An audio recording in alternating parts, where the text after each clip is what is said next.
Et comme on parle de valeurs, on va reparler de valeurs environnementales, puisque là, on va sortir un peu la transition énergétique, puisque vous faites aussi de l'économie circulaire, notamment le pilier territorial de l'économie circulaire, l'écologie industrielle et territoriale, c'est-à-dire la mise en place de synergies, notamment de synergies sur la chaleur fatale, sur l'énergie fatale, avec votre acteur collectivité. Donc on est vraiment dans la valeur partagée et collective sur le territoire de Grenoble-Alpes Métropole. Je vous laisse la parole.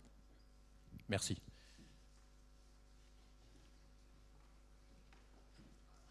Alors,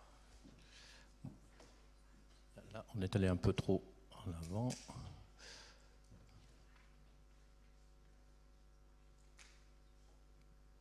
Voilà. Bonjour à tous.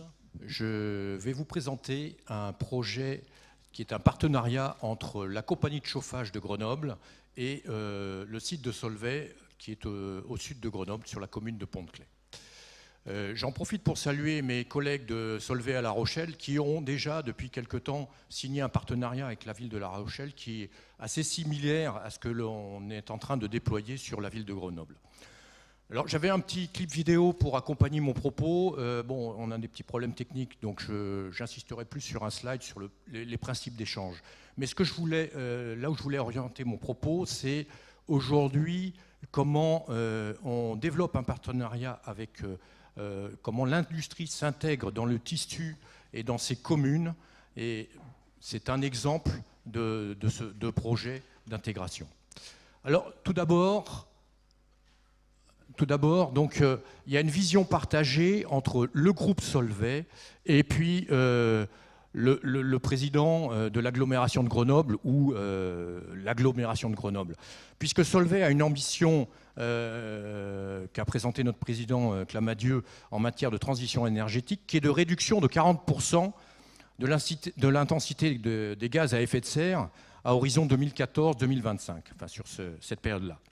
En même temps, sur l'agglomération de Grenoble, ils sont en train de mettre en œuvre, de déployer un plan air, énergie, climat très ambitieux qui a pour objectif de réduire de 35% les gaz à effet de serre sur cette période de 2005 à 2020. Donc là, il y a, je dirais, une convergence de vision entre le groupe Solvay et l'agglomération de Grenoble. En ce qui concerne donc l'un des acteurs qui est Solvay sur le site, nous avons une activité de production d'électricité et de vapeur pour la vapeur fournir la plateforme chimique et d'électricité que l'on vend sur le marché. Donc aujourd'hui, nous avons 3 turbines avec une capacité de 75 MW et une capacité de production de 260 tonnes-heure de vapeur. Mais ces dernières années, nous avons développé de nouveaux savoir-faire sur des marchés électriques qui sont très, je dirais, très fluides, qui n'arrêtent pas de changer. Et donc, on a développé cette capacité à faire du pick-off-pick, c'est-à-dire à démarrer des outils, à les arrêter pour coller aux besoins. Et aujourd'hui, on a l'une des turbines qui peut démarrer et produire ces 25 MW, et délivrer ces 25 MW en moins de 30 minutes sur le réseau national. En même temps, la plateforme chimique de Pont-de-Claix se situe, est intégrée sur son tissu au cœur de la ville, de l'agglomération, puisque Pont-de-Claix est au sud de la ville de Grenoble, mais je dirais que c'est continu, l'agglomération est continue. Donc il y a une histoire commune avec la ville de Grenoble et les communes environnantes, et il était tout indiqué d'aller vers un partenariat plus étroit. L'autre partenaire, c'est la compagnie de chauffage de Grenoble. Alors la compagnie de chauffage de Grenoble, c'est quand même le 2e réseau de chauffage de France, réseau historique, hein, et qui a vocation à s'étendre petit à petit, puisque aujourd'hui il dépasse largement la commune de Grenoble pour aller sur les communes environnantes. Pour alimenter ce réseau, ils ont un certain nombre d'outils de production avec un mix énergétique qui va du brûlage de déchets ménagers jusqu'au fioul, en passant par le charbon, par le bois, par le gaz. Donc il y a des enjeux sur le bassin grenoblois qui est un bassin très pollué et en termes d'émissions et de se mettre aux normes qui deviennent de plus en plus drastiques. Et aujourd'hui, donc, il y avait des questions qui se posaient du côté de la compagnie de chauffage. Alors ces acteurs ont donc des besoins, je dirais, complémentaires. D'une part, nous, avec nos turbines, nous avons besoin de débouchés vapeur, puisque ce sont des turbines de cogénération. Donc quand on démarre une turbine, elle fait 35 tonneurs de vapeur.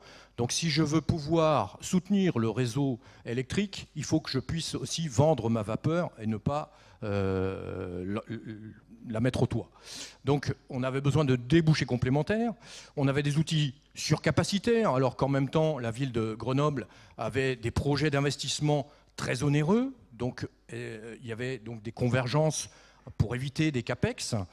Et puis, on avait aussi des limites pour brûler l'hydrogène fatal qui est produit sur la plateforme. Donc, de notre côté, on avait des intérêts communs pour trouver un partenaire extérieur. Du côté de la compagnie de chauffage, les pics de consommation en hiver, quand il fait très froid, sont couverts par le démarrage d'outils de production au fioul. Alors, il y a quelques années, c'était au fioul lourd. Ils sont passés, je dirais, au fioul léger. Hein. Mais néanmoins, en termes d'émissions, c'est quand même pas ce qu'il y a de meilleur. En même temps, en période d'été, le brûlage des déchets n'est pas valorisé. La chaleur émise n'est pas valorisée. Elle est perdue, ou elle est très peu valorisée, juste pour l'hôpital et quelques autres destinations. Et donc, cette chaleur, comment demain la valoriser ? Et puis en même temps, donc il y a une volonté de s'étendre, de tendre le réseau vers le sud pour aller jusqu'au-delà de Pont-Claix, vers Jarry, etc., commune qui est rentrée dans l'agglomération aujourd'hui. Et donc, à ce moment-là, il faut mailler quand même le territoire d'outils de production parce que du nord au sud, on ne peut pas alimenter à partir des outils de production qui sont au nord de la ville de Grenoble, le sud de l'agglomération. Alors les clés du succès, il y avait quand même un certain nombre d'obstacles à surmonter. Donc ce projet, il est dans les cartons depuis peut-être 15 ans, et puis on le ressort de temps en temps, et puis on se prend les pieds dans le tapis, on n'arrive pas à trouver des convergences d'intérêts entre nous. Alors les premiers obstacles, ça a été la partie technique, hein, nous c'est pas notre métier, donc on s'est adossé à la compagnie de chauffage et on a, je dirais, délégué nos travaux de raccordement. Donc ça c'était simple. Il y a la partie économique. La partie économique, pour un industriel, développer un tel type de réseau, ça ne s'amortit pas en 10 ans, c'est pas possible.